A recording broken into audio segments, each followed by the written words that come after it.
துங்கநாத். துங்கநாத் உலகின் மிக உயரமான சிவன் கோயில்களில் ஒன்றாகும். மேலும் இது இந்தியாவின் உத்தரகண்ட் மாநிலத்தின் ருத்ரபிரயாக் மாவட்டத்தில் அமைந்துள்ள 5 பஞ்ச கேதார் கோயில்களில் மிக உயரமானது. துங்கநாத் என்றால் மந்தாகினி மற்றும் அலக்நந்தா நதி பள்ளத்தாக்குகளை உருவாக்கும் சிகரங்களின் அதிபதி என்று பொருள். இது 3680 மீட்டர் 12073 அடி உயரத்தில் அமைந்துள்ளது மற்றும் சந்திரசிலாவின் சிகரத்திற்கு சற்று கீழே உள்ளது. இந்த கோயில் மகாபாரதத்தின் நாயகர்களான பாண்டவர்களுடன் தொடர்புடைய பணக்கார புராணத்திற்கும் பிரபலமானது. புராண இந்து வரலாற்றின்படி சிவனும் அவரது மனைவி பார்வதியும் இமயமலையில் வசிக்கின்றனர். சிவன் கைலாச மலையில் வசிக்கிறார். பார்வதி ஷைல்புத்ரி மலையின் மகள் என்று அழைக்கப்படுகிறார்.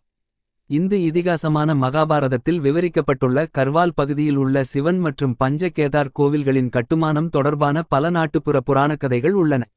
குருக்ஷேத்திர போருக்குப் பிறகு பாண்டவர்கள் தங்கள் உறவினர்களான கௌரவர்களை தோற்கடித்த பிறகு சகோதர கொலை மற்றும் பிராமண கொலைகளின் பாவங்களுக்கு பரிகாரம் செய்ய விரும்பினர்.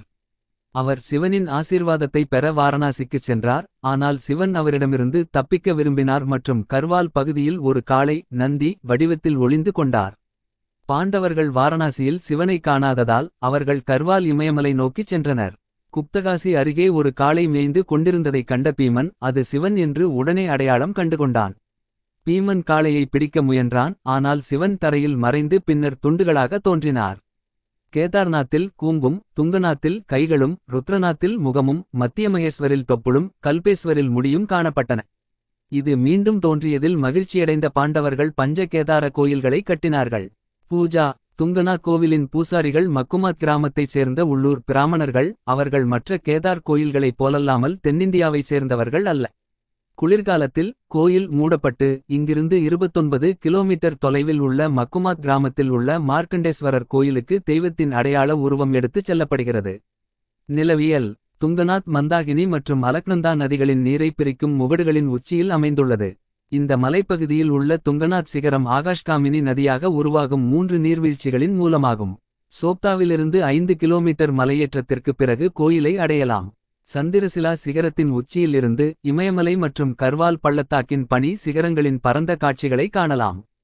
காலநிலை துங்கநாத்தின் காலநிலை ஆண்டு முழுவதும் குளிர்ச்சியாக இருக்கும். கோடையில் சராசரி வெப்பநிலை சுமார் 16 டிகிரி செல்சியஸ் ஆகும். குளிர்காலத்தில் வெப்பநிலை உறைபனிக்கு கீழே குறைகிறது.